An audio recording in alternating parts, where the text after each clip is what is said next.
Boa noite. Olá, boa noite. Estamos aqui hoje com duas figuras ilustres. Estamos aqui com a professora Maria Luísa Tucci Carneiro, que é uma professora maravilhosa, já vou apresentar para vocês, e aqui com meu amigo, irmão, companheiro de jornada, Floriano Pêsaro. E boa noite, professora. Boa noite, Floriano. Boa noite, Floriano. Estamos aqui. Boa noite a todas, a todos. Boa noite, professor. É um prazer imenso estar com você aqui e com o meu vereador, Daniel Nemberg. É um ótimo reencontro. Vamos lá. Muito bom. Eu já estava com saudade de fazer live, já faz alguns dias que a gente não fazia e live já virou aqui uma coisa normal na pandemia, então queria já convidar vocês, além do dia de hoje, nós vamos ter também uma live na quinta-feira com o José Vicente, que é o reitor da Faculdade Zumbi dos Palmares, para tratar da questão dos negros e de toda essa questão que virou um tema fundamental ultimamente sobre racismo estrutural e que a gente precisa discutir esse assunto, né? Quinta-feira, 19 horas, também o professor José Vicente. Antes de apresentar a professora, queria só dizer que quem quiser conhecer um pouquinho mais o que a gente está fazendo na Câmara Municipal, é só entrar no nosso Facebook, também na nossa página, danielnemberg.com.br, e também para ver a live de hoje e outras lives. Professora, a gente já fez mais de 50 lives, algumas com o Floriano, outras 100, mas tem sido aí uma experiência e tanto. Já aconteceu de tudo, já pifou, já deu certo, já deu errado, faz parte, nesses novos tempos, a gente aprender bastante com o que tem de novo, com a tecnologia, e usá-la da melhor forma possível. Queria apresentar a professora dizendo que ela coordena o LEER, o Laboratório de Estudos sobre Etnicidade, Racismo e Discriminação no Departamento da História da USP, lembrando que tanto o Floriano quanto eu éramos da FEFELET, né, da Faculdade de Filosofia, Ciências Humanas, da USP, e vivemos bons tempos ali. Eu sou um pouquinho mais velho que o Floriano, só um pouquinho, mas a gente viveu bons tempos ali. A professora Maria Luísa também desenvolve o projeto Arc-Chua, que é as Vozes do Holocausto, é especialista em História Moderna e Contemporânea, com ênfase nos temas DOPS, Holocausto, Autoritarismo, Antissemitismo e Memória, e autora de diversos livros, entre eles 10 mitos sobre os judeus, de 2014. E já vou começar, professora, fazendo uma primeira pergunta, e o nosso amigo Floriano vai estar o tempo todo intermediando, fazendo questões, mas eu queria saber como é que surgiu o seu interesse pelos regimes fascistas, em especial o regime alemão, de 70, 80 anos atrás, professora. Eu queria que você nos contasse um pouquinho sobre como é que surgiu esse interesse, para que a gente possa começar a nossa live, que tenho certeza vai ser maravilhosa.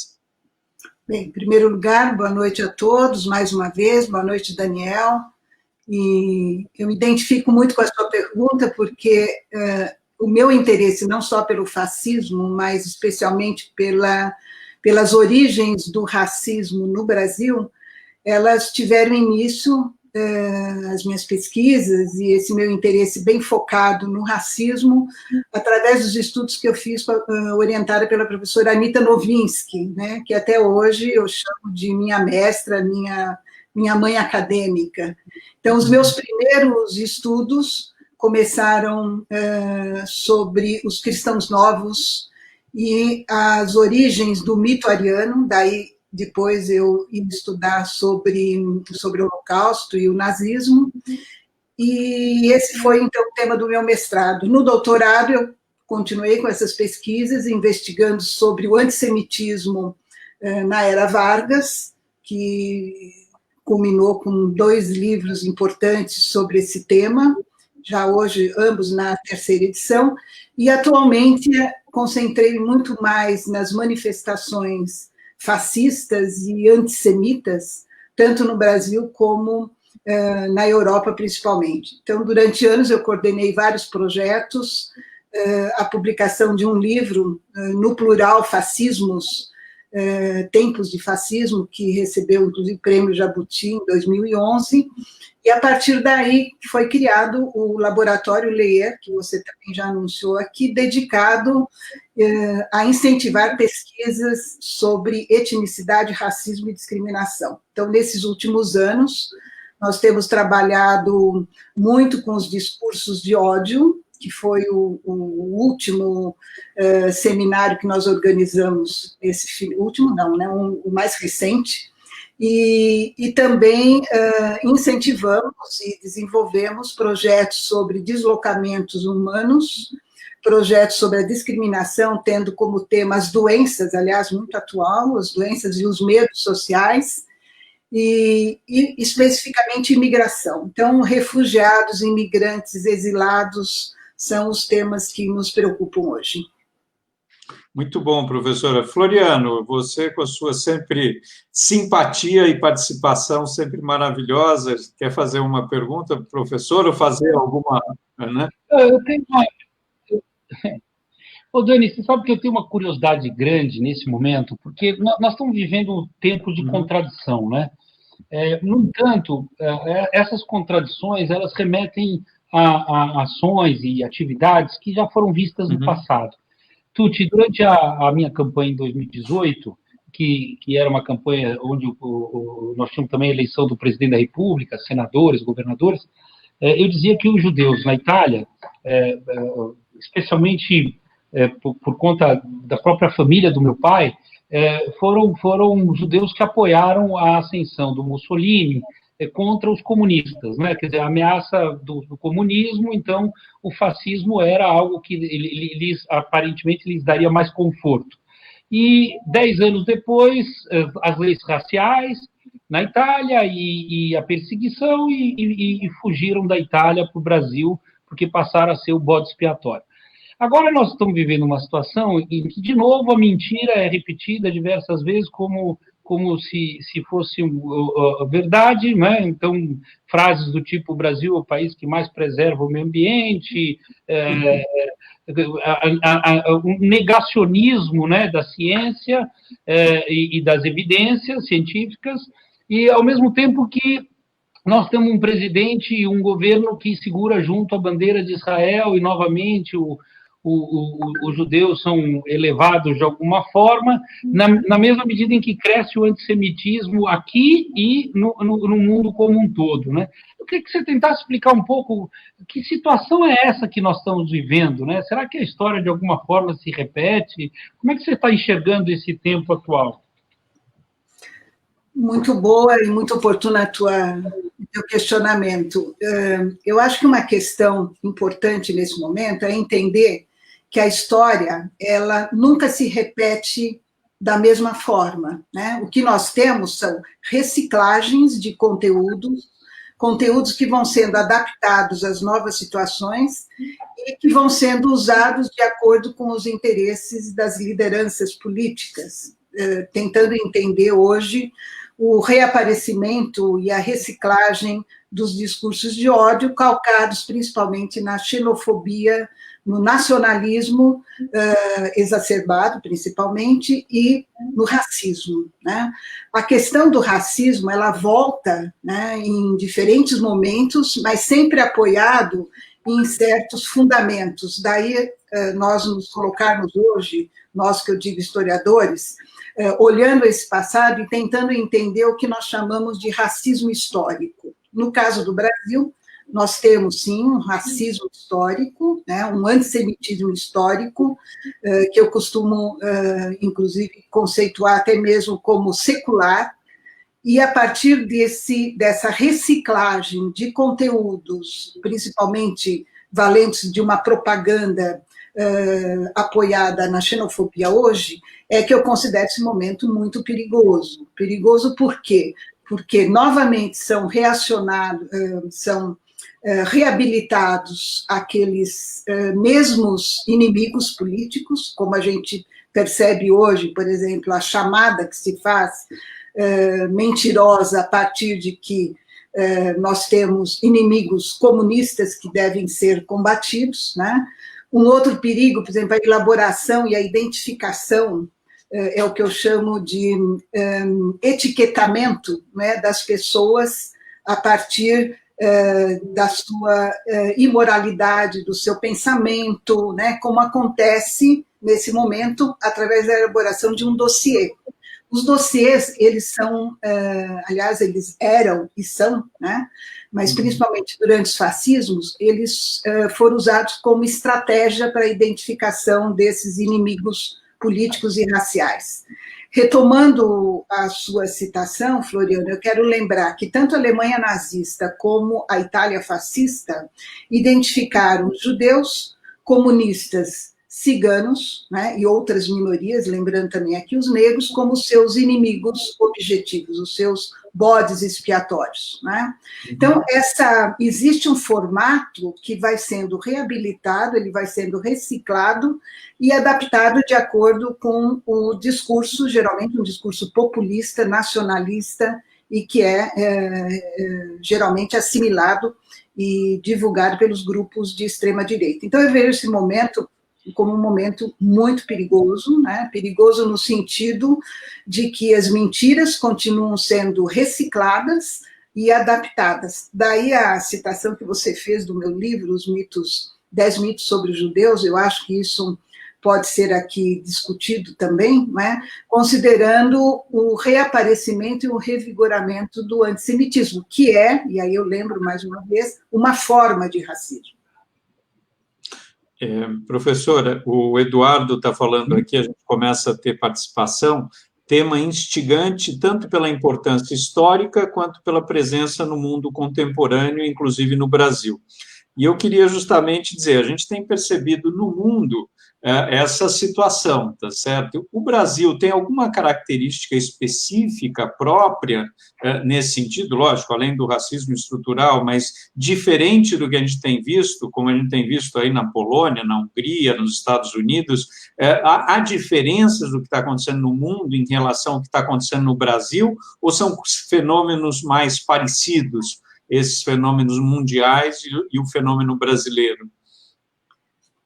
Bem, eu acho que um ponto em comum é que, em qualquer lugar do mundo, o racismo sempre vai ser um fenômeno social, sociopolítico, construído com base em um discurso apoiado em mitos políticos, e a diferença, no caso, eu vejo aqui, pensando no Brasil, é que nós temos uma população marcada pela diversidade, né? O que não acontece tanto nos países da Europa, pensando, então, o Brasil como um país que foi colonizado por europeus, principalmente, não vou nem especificar, mas que herdamos, vamos dizer, nós temos aqui uma herança calcada no colonialismo, na escravidão, e que até hoje a gente colhe frutos muito negativos com relação a esse passado.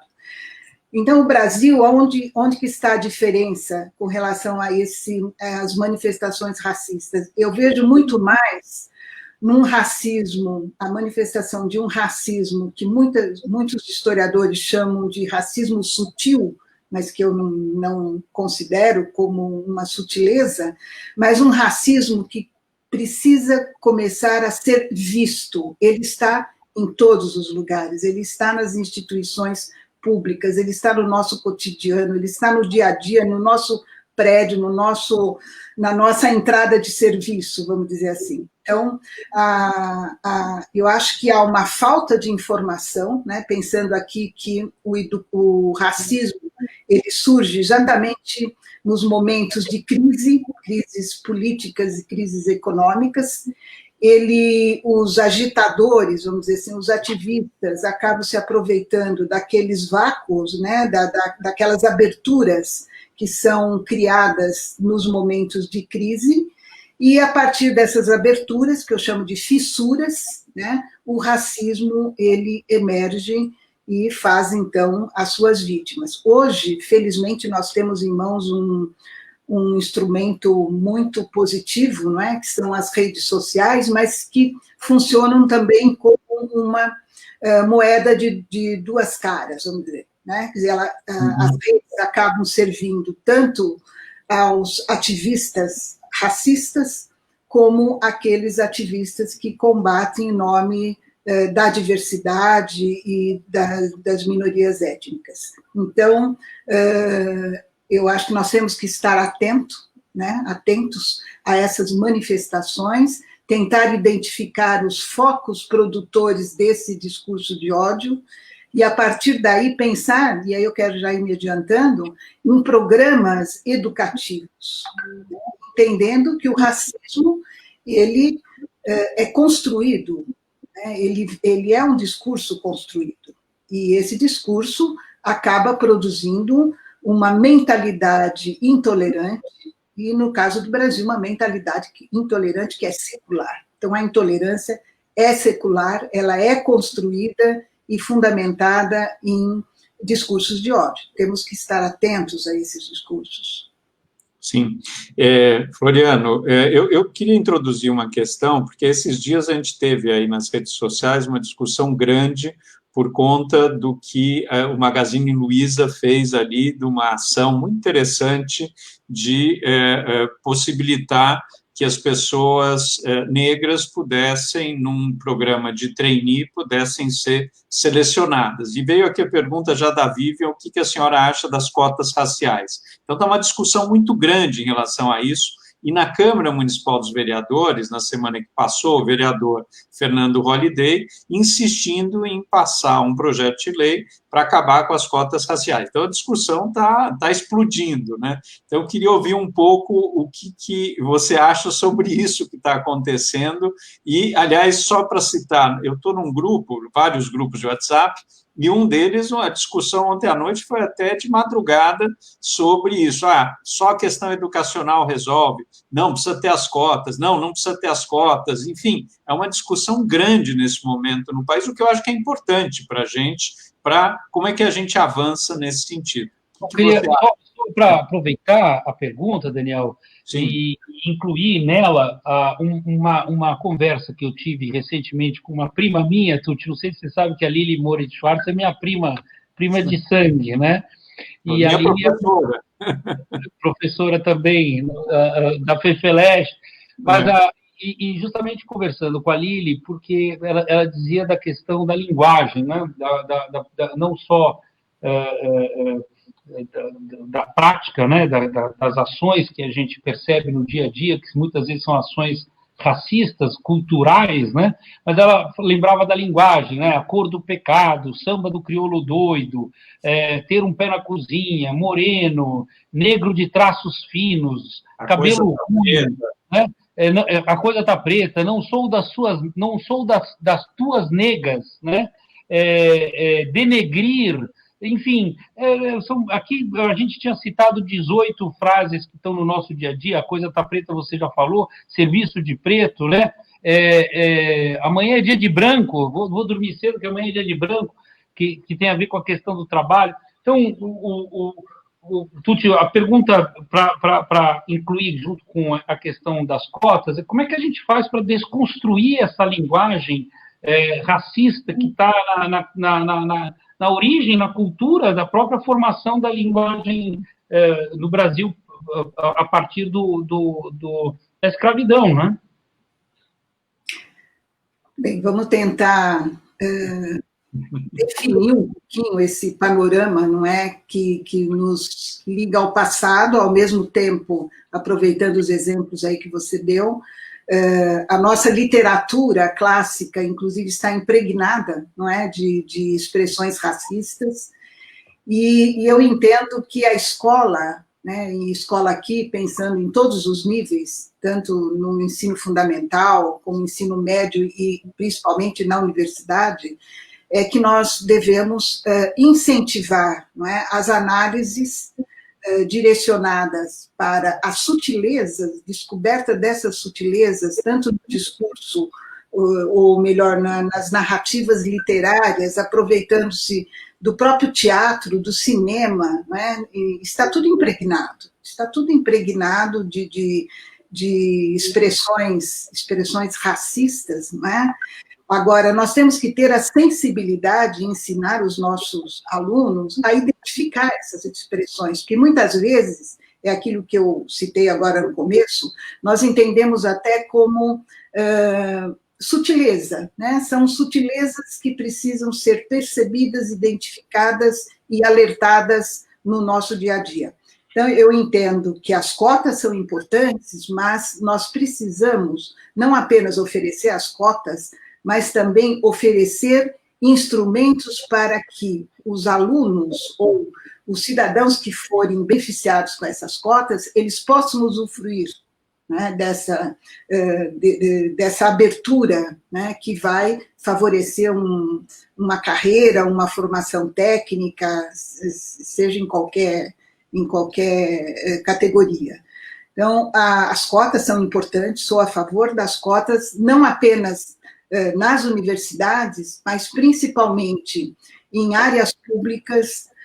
Eu acho que essa iniciativa da Magazine Luiza é fantástica, ela tem que ser replicada em hospitais, tem que ser replicada em outros espaços, não só espaços públicos, né, mas lembrando que nós temos aqui algumas frentes de escolas privadas que podem se beneficiar dessa, vamos dizer assim, dessa frente, né, das minorias que muitas vezes não têm essas oportunidades. Eu lembro aqui um espaço que nós abrimos no LEER, criando a Cátedra Indígena, né, que não é um espaço formal, registrado dentro da universidade, mas que abriu espaço para que os povos indígenas viessem ensinar sobre a sua cultura, conviver com outros, né, outros alunos, trazendo as suas experiências, trazendo os seus conhecimentos, né? Então, são esses espaços que nós devemos abrir, tanto as populações negras como as populações indígenas, né?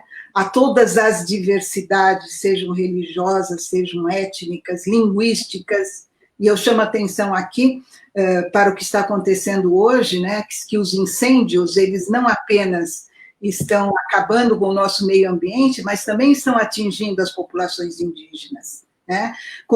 À medida que as populações vivenciam esses cenários, que para mim são cenários de genocídio, né? Nós também estamos perdendo a cultura indígena, nós estamos perdendo, né, as suas experiências de vida que podem somar forças. Então, enfrentar esses momentos, né, principalmente em tempos de pandemia, valorizando as culturas diversificadas, religiões, eu acho que não só é papel do Estado, né, do Estado e do seu presidente, como também é papel de todos os cidadãos que em si são também educadores, e devem ser educadores, né? Então, as empresas têm aqui um papel fundamental, né? E devem abrir esses espaços para que a diversidade seja respeitada. É uma questão de direito, né? É uma questão de direito de todo cidadão. Muito bom. Nosso amigo José Luiz Goldfarb falando, racismo é a maior praga sempre. Queria mandar um abraço para o Zé Luiz, grande figura, pessoa maravilhosa, Sérgio Rosenberg também.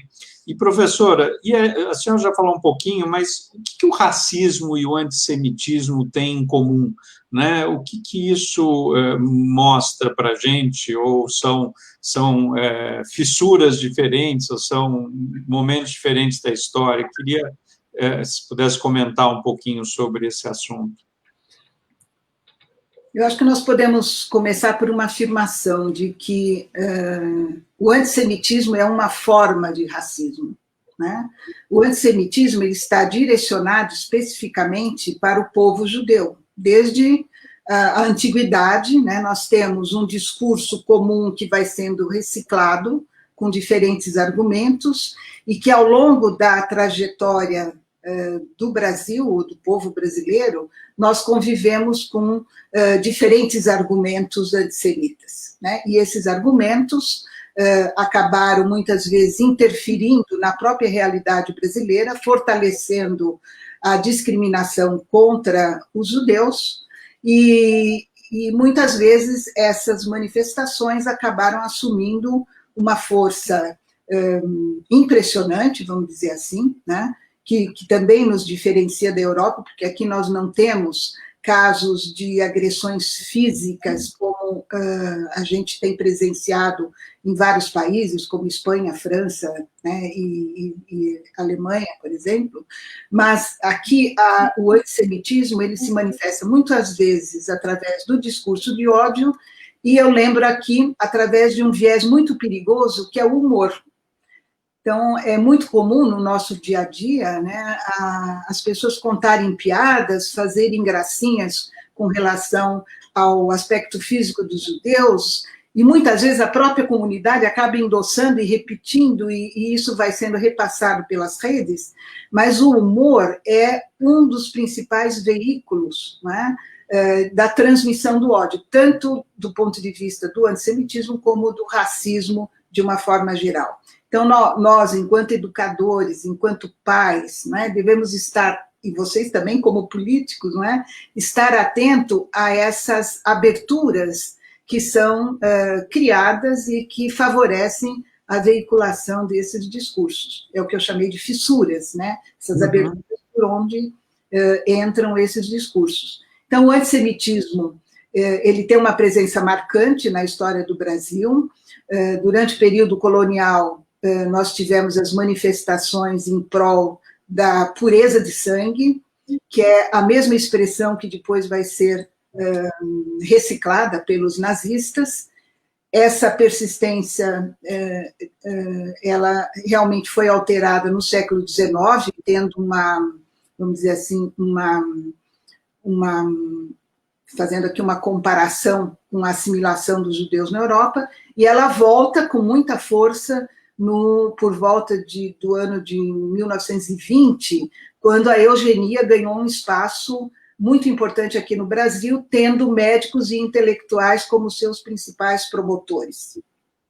Eu quero aqui reafirmar, né, a importância e, ao mesmo tempo, o perigo de grupos de intelectuais admiradores do fascismo que acabam colaborando para que programas racistas alcancem os seus objetivos. Então, nos anos 30 e 40, o Brasil endossou e foi um dos colaboracionistas da Alemanha nazista, e esse antissemitismo ele foi sendo alterado e assumindo novas facetas, que é exatamente a faceta que nós convivemos hoje, né, de um antissemitismo muitas vezes mascarado de sionismo, mascarado de outras ideologias, aqui usando aspas, né, que acabam confundindo aquele que não tem a cultura suficiente, até mesmo para entender o que ele está ouvindo, mascarado de uma política anti-Israel. Então, nós temos que saber diferenciar muito bem, né, o antissemitismo das políticas anti-sionistas. Muito bom. Floriano.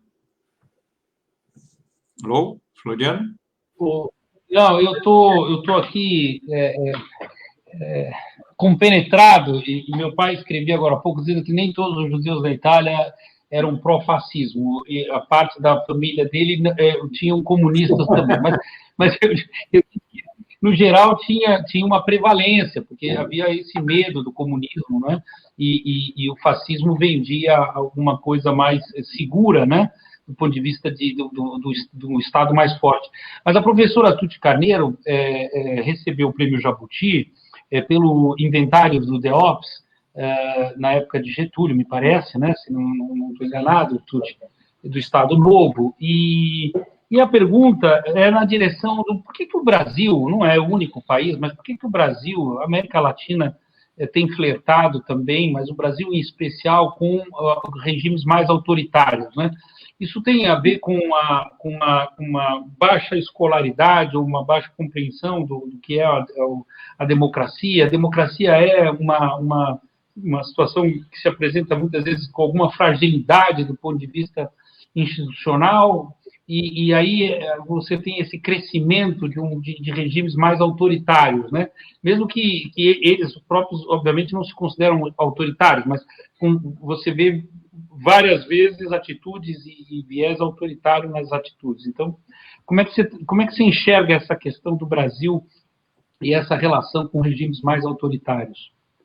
Eu tive o privilégio, assim, de ser uma das primeiras historiadoras a pesquisar no arquivo DOPS. Eu pesquisei ali documentação desde 1924 até o final da ditadura militar. Então, foram realmente produzidos vários inventários que estão disponíveis. Depois, quem tiver interesse, nós temos ainda alguns exemplares junto ao LEER, mas isso mostra muito bem que nós acabamos herdando da ditadura militar e dos tempos ainda de Getúlio, pensando aqui que nós convivemos com dois momentos incríveis, vamos dizer assim, de ditaduras, né? A ditadura de Getúlio Vargas e a ditadura militar, e esses momentos acabaram deixando resquícios. Resquícios por quê? Porque persiste ainda uma mentalidade autoritária. Nós não conseguimos, e é muito difícil isso em qualquer país, não é? Você conseguir cortar a cabeça da serpente. Tanto é que o ovo da serpente, ele continua produzindo os seus, vamos dizer, seguidores e os seus discípulos. Então, nós convivemos hoje, não é, com elementos autoritários que são, como eu já usei a palavra, reciclados e adaptados de uma forma até mesmo que vai desvirtuando a própria realidade brasileira, né, apoiado em mentiras, e a partir daí esse autoritarismo, ele, o que acontece? Ele ressurge das cinzas, né? É como a hidra, quer dizer, ela sendo alimentada, ela volta, né? E a ignorância e a educação frágil que nós temos, né? E esses cuidados que um programa educacional deveria ter, no sentido de informar, alertar e formar novos ativistas, entendendo aqui educadores, né? Que devem ter sempre uma atualização constante sobre esses temas, é que nós vamos encontrar a fragilidade da democracia. Então, são exatamente nos momentos de crise, né, quando a democracia é colocada em xeque, que aqueles elementos autoritários são recuperados, né, por lideranças que acabam se valendo de discursos que encontram repercussão junto àquela massa mais ignorante, ou até mesmo um grupo até mesmo mais culto, não é? Mas que tem interesses políticos por trás, vamos dizer assim, do seu voto. Então, eu acho importantíssimo, não é, que essas aberturas elas sejam analisadas. Nós temos que entender e identificar quais são os focos proliferadores desse discurso autoritário, né, e tentar encontrar ações de combate, né? Nós falamos muito em guerra, não é uma guerra, mas é um enfrentamento ao racismo. Então, vidas importam, e importam mesmo, e ainda mais, não é, em tempos de pandemia. Nós já tivemos e já vivemos outros séculos, vamos dizer assim, momentos de pandemia de cólera, pandemia de AIDS, entre aspas aqui, mas nós temos que estar atento às doenças, às epidemias em si, e os medos. E como é que o autoritarismo, isso aconteceu também na Alemanha, sobre o totalitarismo, né? Como é que essas lideranças acabam se aproveitando, né, dessas fragilidades. Então, o nosso caminhar democrático é frágil, sim, não é? E é exatamente por essas fissuras que o racismo, a xenofobia acaba criando, né, vamos dizer, um programa, entrando por aberturas que a fragilidade favorece, né? Então, os políticos aqui têm, as autoridades políticas têm um papel importantíssimo no sentido de incentivar uma educação para os direitos humanos, uma educação para a diversidade, né? E eu, como uma acadêmica, eu enfatizo muito isso, e os programas educativos, o Floriano, aliás, foi participante das nossas jornadas várias vezes, né? Nós temos que ter programas educativos de enfrentamento ao racismo, né? E também de respeito à diversidade. Aproveitando aqui a fala do Floriano, lembrando o alô que o pai dele deu aqui para nós, não é, sobre os italianos no fascismo, esse programa que eu desenvolvo, Arte Shoah, por exemplo, é fundamental no sentido de reconstituir essas histórias, não é, tanto na Itália como na Alemanha, na Polônia, e tentando mostrar que as experiências do passado, os testemunhos são importantes no sentido do combate também ao negacionismo, né? Nós não podemos negar que o Holocausto existiu, isso é crime. Nós não podemos negar que o fascismo ele teve 2 caras ou 3 caras, mas nós devemos enfrentar isso com programas educacionais e programas liderados pelo Estado. Desculpem. Imagina. Muito bom, muito bem colocado. Aliás, professora, muita gente aqui se manifestando, a Ruth falando, tema tão pesado e abordado de forma leve e didática, excelente, parabéns aos envolvidos. E eu queria fazer uma pergunta que a Marta aqui se adiantou, falando o seguinte, parece que estão usando as novas tecnologias para fazer como a frase nazista, que a gente citou aqui, uma mentira contada 1000 vezes acaba por se tornar verdade. Na verdade, eu queria perguntar a diferença, né, nesse momento, é essa questão de usar as novas tecnologias. Aliás, queria citar, estava vendo ontem à noite um filme, um documentário na Netflix, um dilema social, se não me engano, acho que o Floriano viu também. Dilema nas redes. Dilema nas redes. Um dilema nas redes, que é interessantíssimo, falando sobre as novas tecnologias e como elas, nesse momento, têm um papel tremendo no que a gente está vivendo. E aí eu queria fazer um pouco essa pergunta, apesar do fascismo, nazismo, racismo existirem, a gente já ter experiência, o que essas novas tecnologias, nesse momento, com isso abordam de diferente e como se contrapor a algo assim quando vem nessas redes sociais que parece que são um maremoto, tá certo? Parece que é um tsunami e, de repente, você vê está em todos os lugares. O que fazer em relação a isso, professor? Acrescentar, Daniel, se você permitir, lógico, o Dilema nas Redes, e tem um outro filme que está junto ali na Netflix, para quem puder ver, que chama Rede de Ódio, que esse é um filme polonês, que trata justamente da produção de fake news para destruir a imagem do adversário, quer dizer, o político adversário tratado como inimigo e a destruição.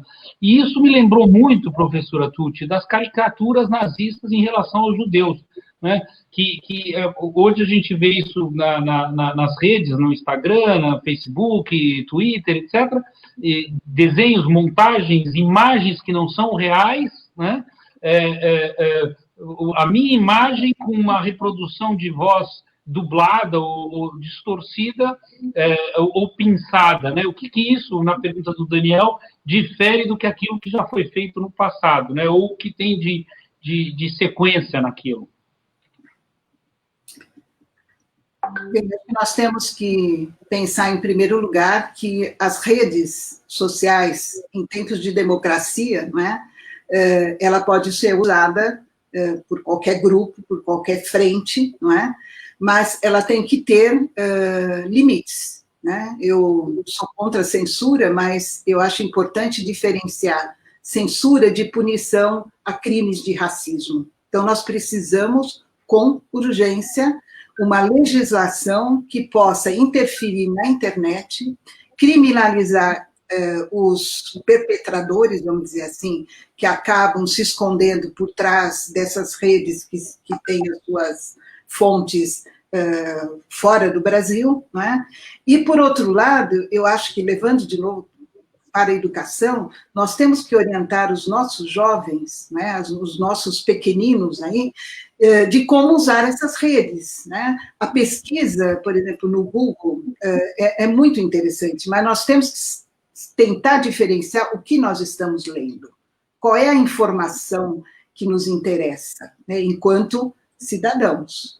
E eu acho que essas frentes, tanto frentes digitais, né, como aquelas que ainda se valem do papel impresso, eu ainda sou uma admiradora do livro impresso, né, nós temos que estar atentos a essas informações que estão circulando nas mais diferentes formas, né.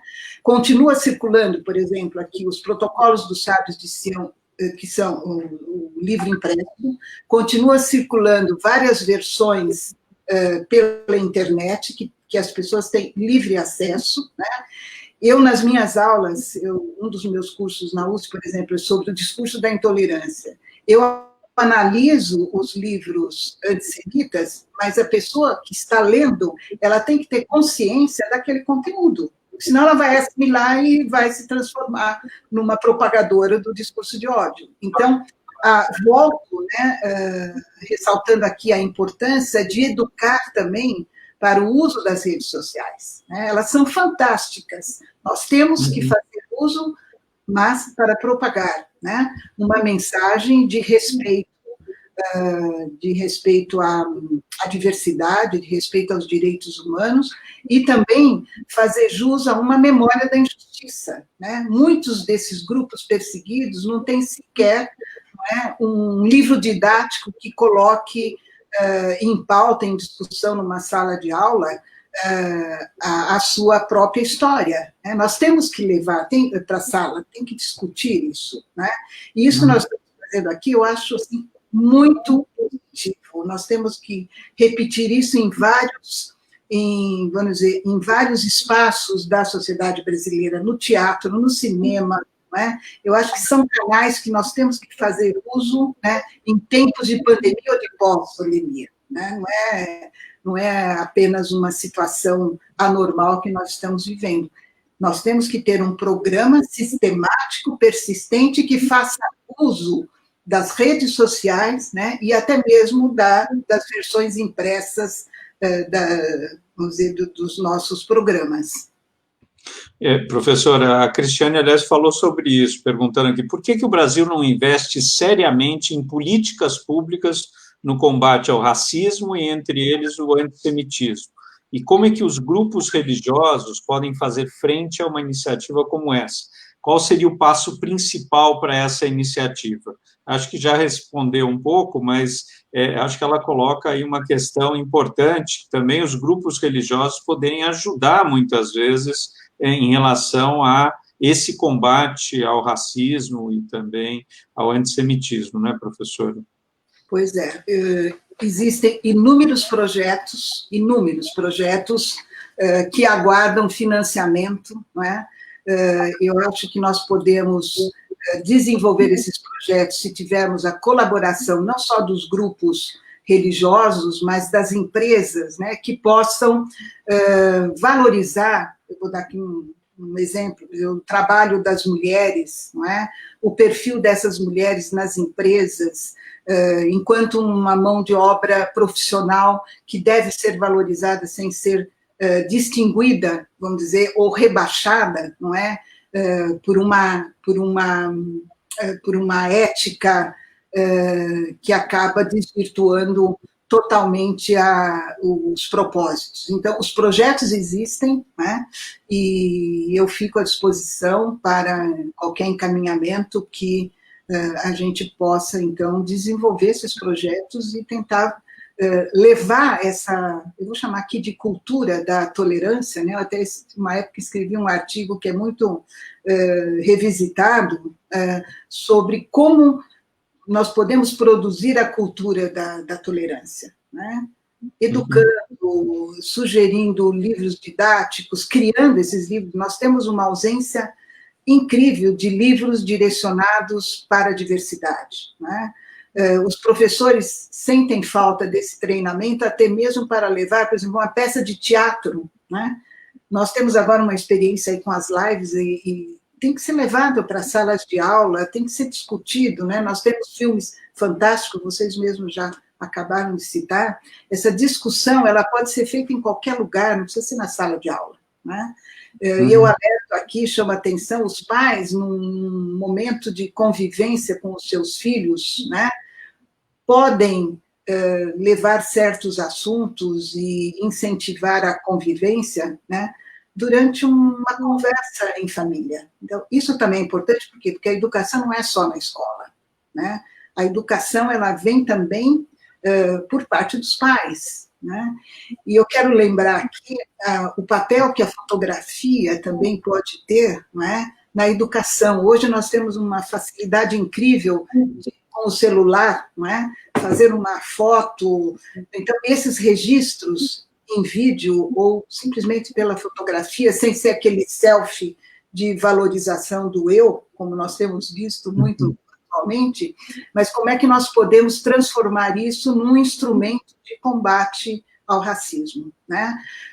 Eu quero chamar a atenção aqui principalmente os educadores que estão nos ouvindo, para que levem para suas salas de aula, mesmo que seja virtual, o tema da pandemia, né?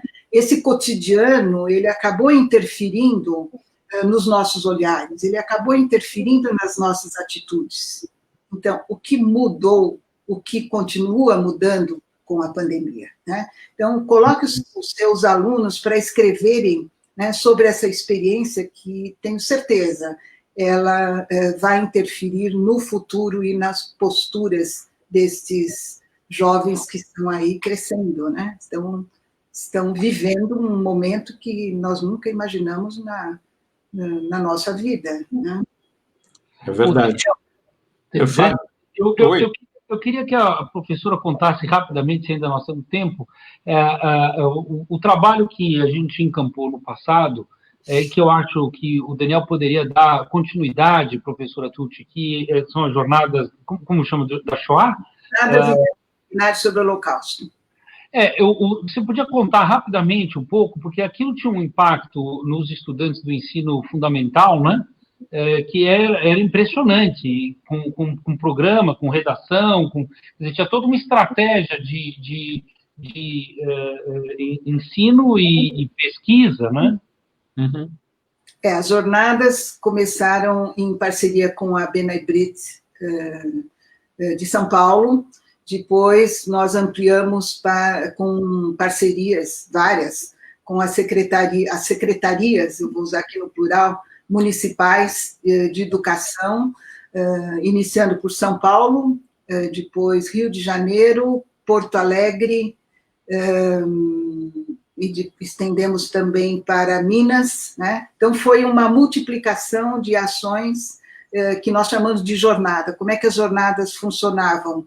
Aos sábados, como um programa de formação de professores, iniciando às 9 da manhã, encerrando às 6 da tarde, com almoço, lanche, com tudo que a gente tem direito enquanto educador também, e fornecendo aos educadores, principalmente do ensino fundamental, o material necessário para que o tema do racismo e a formação de uma cultura da intolerância fosse discutido nas salas de aulas, através do teatro, do cinema, da literatura. E eu me lembro que uma das aulas assim, mais ricas que nós fornecemos em uma das jornadas foi como usar a geometria para ensinar o Holocausto, quer dizer, através das marcas, das etiquetas, da estrela de Davi, quer dizer, como que um professor de geometria ele pode traduzir isso num ensinamento sobre o Holocausto.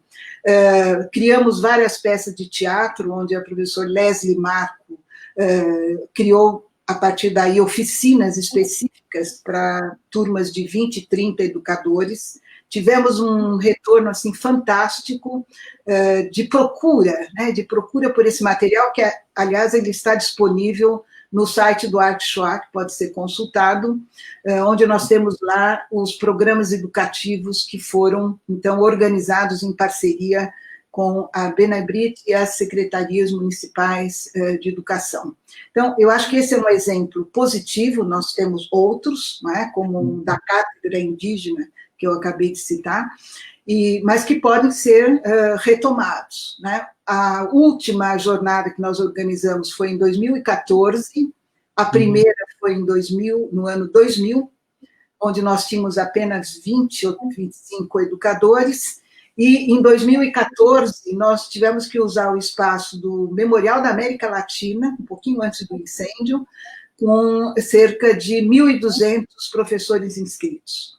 Então, essas jornadas ofereciam o material, ofereciam o treinamento, né, e foram, assim, momentos, como o Floriano falou, realmente assim, muito gratificantes, no sentido de entender que essa informação realmente se faz ainda hoje necessária. Então, nós carecemos desses programas que possam formar ativistas, né, em prol do combate ao racismo. Então, eu acho muito boa a sua ideia, a sua sugestão, Floriano, de retomarmos, né, talvez num plano um pouquinho menor, não precisamos ter 1.200 educadores, porque é difícil você trabalhar, mas pequenas oficinas. Né? As oficinas funcionam muito bem, a Universidade de São Paulo já dispôs de vários espaços, né?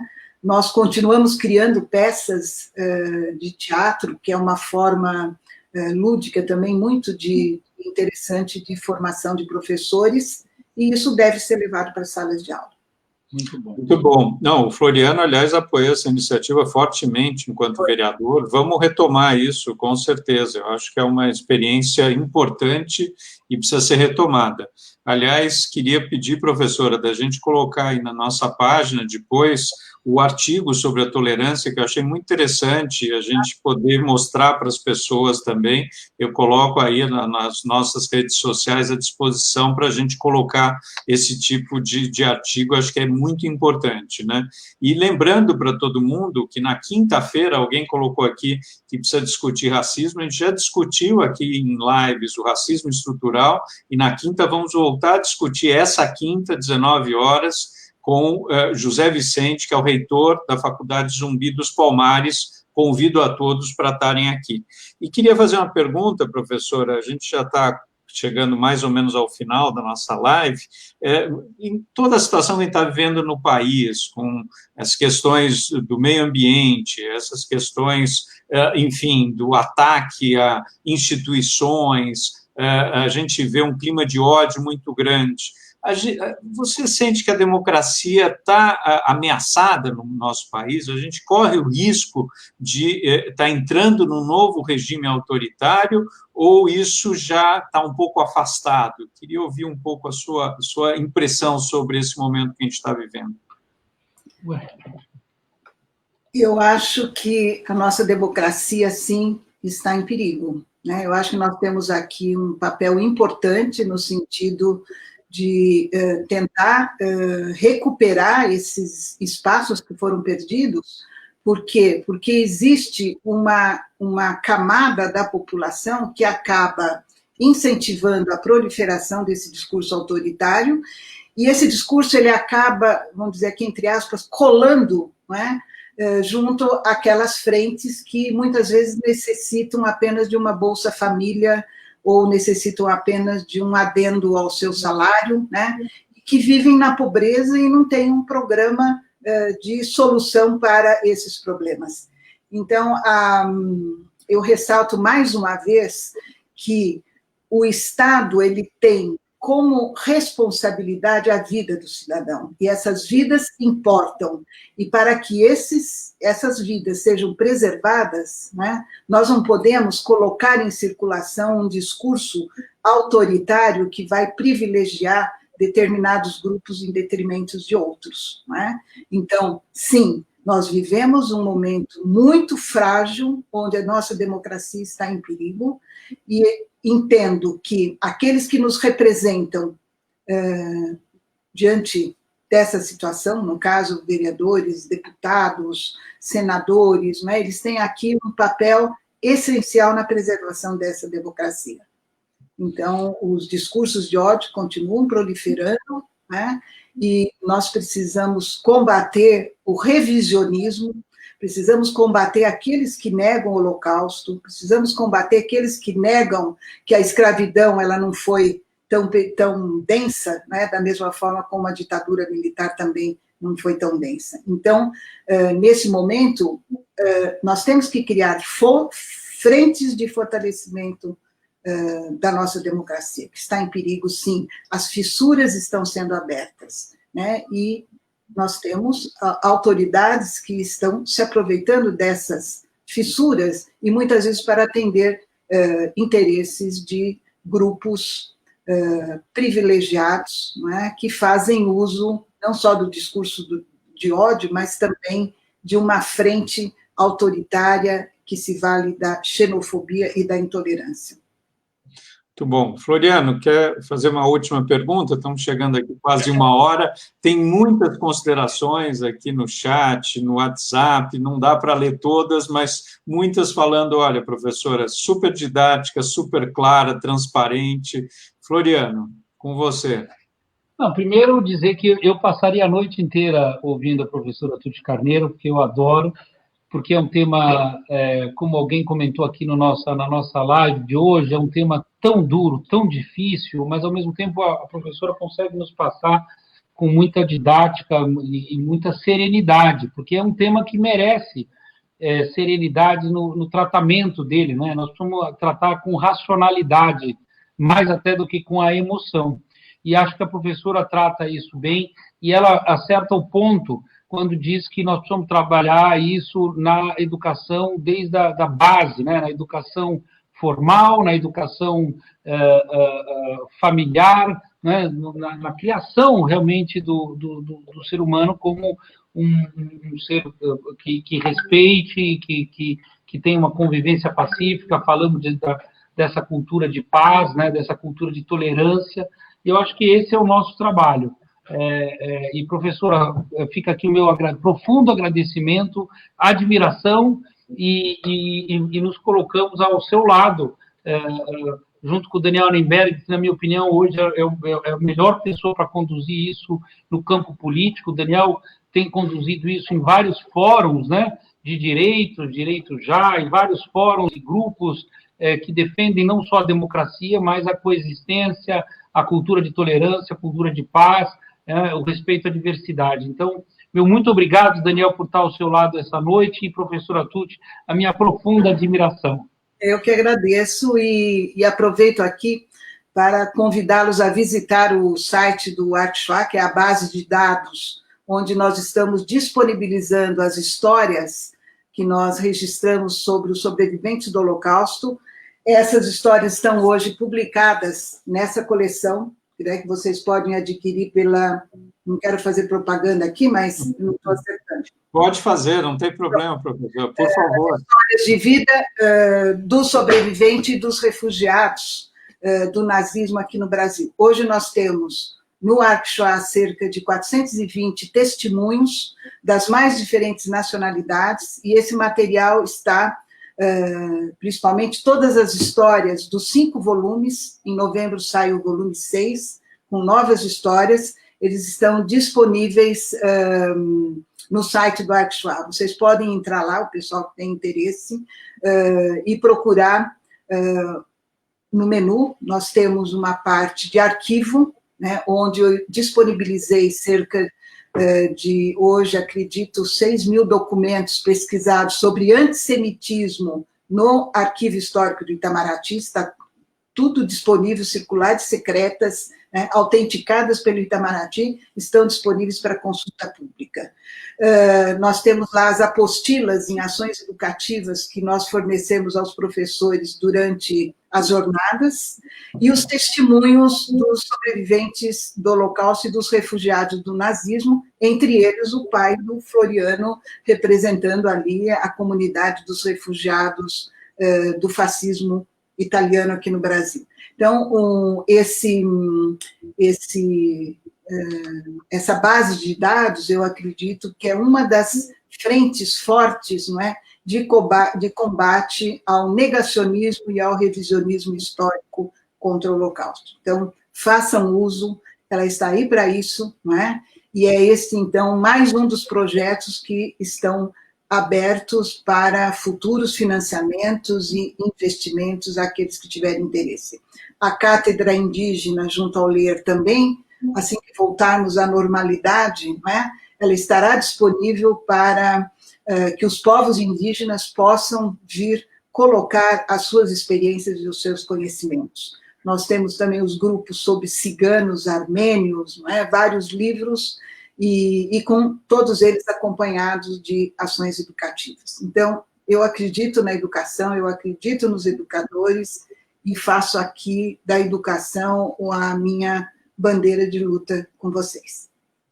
Professora Tuti Carneiro, muito obrigado, foi ótimo, queria agradecer também ao Floriano, incrível essa live, dizer quem quiser ver a live inteira, entrar em danielnemberg.com.br, ela está ali, para que todo mundo que não viu ou não pegou do começo, e convidar para a próxima quinta-feira, às 19 horas, e dizer, professora, estamos juntos para trabalhar juntos e para desenvolver projetos juntos. O seu trabalho é maravilhoso e a gente está de mãos dadas nesse sentido. Super obrigado, Floriano, aí pela participação. Obrigado. E até a próxima. Professora, um grande prazer estar consigo. Tchau, gente. Boa noite a todos. Continuamos a nossa conversa. Muito bom. Tchau, gente.